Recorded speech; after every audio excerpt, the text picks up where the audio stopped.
What is scalar matrix?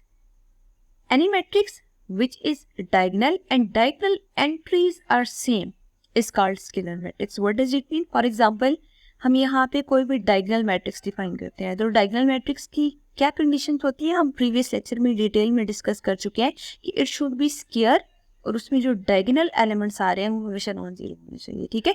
तो अब scalar matrix में उसी मैट्रिक्स में हम मॉडिफिकेशन करते हैं कि अगर फॉर एग्जांपल हमारे पास जो डायगोनल की एंट्रीज आ रही हैं वो सेम है तो उसी मैट्रिक्स को हम स्केलर मैट्रिक्स कहेंगे, ठीक है। फॉर एग्जांपल इस मैट्रिक्स को देखें तो ये हमारे पास 3x3 ऑर्डर की मैट्रिक्स है, तो जरूरी नहीं है 3x3 ऑर्डर की मैट्रिक्स हो, इसका ऑर्डर कोई भी हो सकता है, but it should be scalar matrix. For example हम एक मैट्रिक्स ए डिफाइन करते हैं 3 0 0 3, आप देख सकते हैं इसका ऑर्डर 2x2 है, इट इज स्केयर मैट्रिक्स। अगर ये स्केयर है, अब हम चेक करते हैं ये डायगोनल है या नहीं, तो आप देख सकते हैं जो डायगोनल की एंट्रीज आ रही है वो नॉन जीरो है। थर्ड कंडीशन क्या होनी चाहिए कि डायगोनल की एंट्रीज सेम होनी चाहिए, तो यहाँ पे डायगोनल की एंट्रीज सेम है, it means it is scalar matrix. What is identity matrix? Scalar matrix जिसके डायगोनल एलिमेंट्स 1 के इक्वल हो उसे आइडेंटिटी मैट्रिक्स कहेंगे, ठीक है। तो मतलब आप अगर फॉर एग्जांपल यहाँ पे कोई भी मैट्रिक्स ए डिफाइन करते हैं 1 0 0 1, तो आप देख सकते हैं इट इज स्केयर मैट्रिक्स और स्केयर मैट्रिक्स के डायगोनल एंट्रीज 1 की इक्वल आ रही हैं, it means this is identity matrix. और इसमें भी ऑर्डर आपके पास कोई भी डिफाइन हो सकता है। फॉर एग्जांपल यहाँ पे हम 3x3 ऑर्डर की मैट्रिक्स है तो 1 0 0 0 1 0 0 0 1, आप देख सकते हैं इसके डायगोनल एलिमेंट्स 1 की इक्वल है और बाकी सब जीरो है। इट मीन्स जो आइडेंटिटी मैट्रिक्स है वो आपके पास स्केयर भी होगी, डायगोनल भी होगी, स्केलर भी होगी, ठीक है। बट एक और मॉडिफिकेशन ये होती है कि इसकी जो डायगोनल एंट्रीज आ रही है वो 1 की इक्वल होती है। आइडेंटिटी मैट्रिक्स का जो सेकंड नेम है वो यूनिट मैट्रिक्स है। Here we have a transpose of a matrix. Transpose of a matrix क्या है कि जब आप चेंज करते हैं तो जो आपके पास रिजल्टेंट मैट्रिक्स आती है वो ट्रांसपोज ऑफ मैट्रिक्स कहलाती है, ठीक है। For example we have a matrix A 1 2 3 4, ठीक है। अगर हम इसका ए ट्रांसपोज लेना चाहते हैं ना तो हमेशा याद रखिएगा ट्रांसपोज ऑफ ए को रिप्रेजेंट करने के लिए हम यहाँ पे हमेशा उस मैट्रिक्स पे स्मॉल टी डालते हैं, ठीक है, और वो हमेशा यहाँ पे पावर में आना चाहिए। तो A transpose is equal to matrix put करने के बाद यहाँ पे स्मॉल टी लिखते हैं, ठीक है। और फिर जब हमने ट्रांसपोज अप्लाई करना है तो हमेशा हम रोज को कॉलम में चेंज करते हैं। देखिए 1 3 रो है ना, आप इसको कॉलम में चेंज कर लें और बिल्कुल इसी तरह सेकंड रो को भी आप सेकंड कॉलम में चेंज कर लें, तो ये जो एक्चुअली मैट्रिक्स है ये ट्रांसपोज ऑफ मैट्रिक्स कहलाती है, ठीक है। एक और हम एग्जांपल लेते हैं। For example we have a matrix 1 3 -5 9 -16 and -10, ठीक है। अब हम जरा इसी का ट्रांसपोज अप्लाई करते हैं। तो वी ट्रांसपोज का मतलब क्या है, हमने इसी मैट्रिक्स के ऊपर ट्रांसपोज अप्लाई करना। तो यहाँ पे सबसे पहले स्मॉल टी अप्लाई करेंगे। अब आप इसको सिंप्लीफाई करें, देखिए ये फर्स्ट रो है और इस रो को हम कॉलम बना देते हैं 1 -5 -16। फिर आप देख सकते हैं 3 9 -10 रो है, 3 9 -10 को कॉलम बना दें। तो एक्चुअली ये जो आंसर आ रहा है ये बी ट्रांसपोज, ठीक है। वन इंपॉर्टेंट थिंग जो यहाँ पे आप लोगों ने नोट करनी है वो ये है कि फॉर एग्जांपल देखिए एक ऑर्डर यहाँ पे क्या है 2/2 और जो आपके पास आंसर आया ए ट्रांसपोज का उसका ऑर्डर 2/2 आ रहा है। अब यहाँ पे फोकस करें, बी का ऑर्डर क्या आ रहा है, 2 रोज 3 कॉलम्स है, इट मींस 2/3 की फॉर्म में है। अब जरा बी ट्रांसपोज का आंसर ये आ रहा है ना, आप इसका ऑर्डर ऑब्जर्व करें, इसमें 3 रोज आ रही है 2 कॉलम आ रहे हैं, तो इसका मतलब है इसका ऑर्डर 3/2 आ रहा है। तो आपने ये याद रखना है कि जो ट्रांसपोज ऑफ अ मैट्रिक्स है उससे हमेशा ऑर्डर रिवर्स हो जाता है, ठीक है। For example we have any matrix B, ठीक है।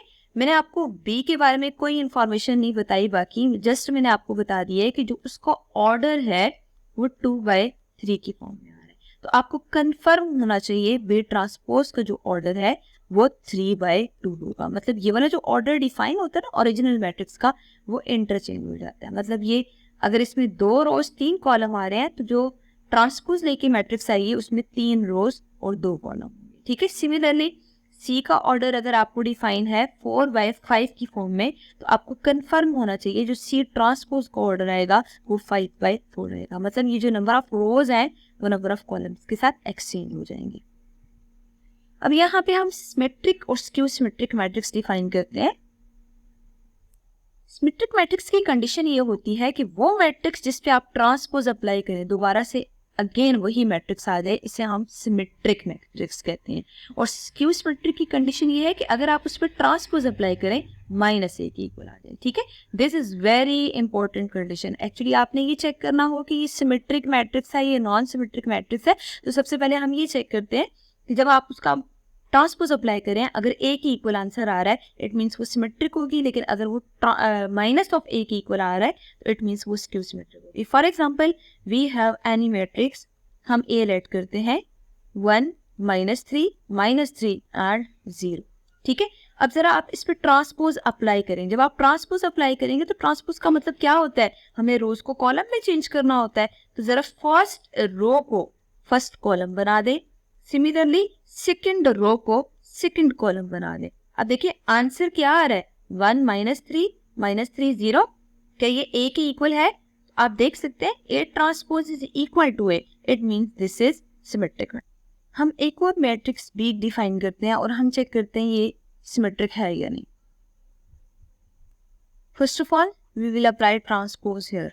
ठीक है, तो जरा आप गिवन मैट्रिक्स पे ट्रांसपोज अप्लाई करें। तो ट्रांसपोज का मतलब क्या होता है, रोज को कॉलम में चेंज करना होता है।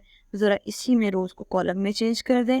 0 2 3 -2 0 1 -3 -1 एंड 0। आप देख सकते हैं मैंने फर्स्ट रो को फर्स्ट कॉलम, सेकंड रो को सेकंड कॉलम और थर्ड रो को थर्ड कॉलम बनाया। ठीक है, अब जरा आप इसको b के साथ कंपेयर करें, ये दोनों इक्वल नहीं है। क्यों? क्योंकि यहाँ पे 0 है, यहाँ पे 0 है। सेकंड यहाँ पे 2 है और यहाँ -2 है। तो हमने क्या कंडीशन पढ़ी थी इक्वल मैट्रिसेस की कि their corresponding entry should be equal. यहाँ पे इक्वल नहीं है।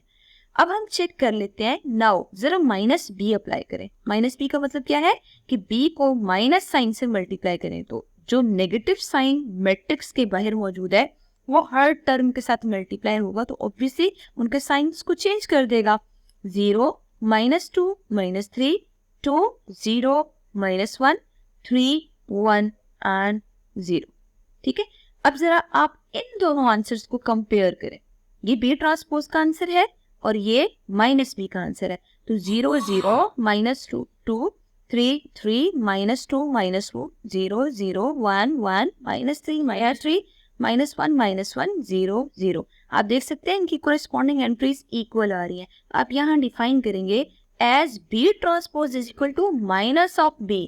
ये b के इक्वल नहीं है बल्कि माइनस ऑफ b के इक्वल है। तो जब भी किसी मैट्रिक्स का ट्रांसपोज उसके नेगेटिव के इक्वल होता है that is actually called skew symmetric matrix. ठीक है, तो एक्चुअली यहाँ पे ये जो मैट्रिक्स b हमने डिफाइन किया वो स्क्यू सिमेट्रिक होगी। हमेशा क्वेश्चन की स्टेटमेंट पर डिपेंड करेगा, क्वेश्चन में जो मैट्रिक्स आपको गिवन है वो क्या है। ठीक है, तो इन जनरल अगर देखा जाए तो उस मैट्रिक्स का हमेशा हम ट्रांसपोज लेंगे। अगर transpose minus of a means negative of matrix के इक्वल आया तो इट मींस वो स्क्यू सिमेट्रिक मैट्रिक्स। अब यहाँ पे 2 एग्जांपल्स गिवन है a और b। ठीक है, तो एग्जांपल 1 में देखिए a मैट्रिक्स पे जब आपने ट्रांसपोज अप्लाई किया है तो a ट्रांसपोज a के इक्वल आ रहा है, it means a is called skew symmetric matrix. और अगर आपने b पे देखे, b पे ट्रांसपोज अप्लाई किया तो देखिए b और b ट्रांसपोज मैच नहीं कर रहे। बट आपने जब नेगेटिव ऑफ b अप्लाई किया है और इसको सिंप्लीफाई किया है तो b ट्रांसपोज और नेगेटिव ऑफ b का आंसर मैच कर रहा है। It means b transpose equals minus of b, hence b is called skew symmetric matrix. Here is assignment. You have to solve these MCQs and mark correct option here. Here you have some questions. You have to practice these questions.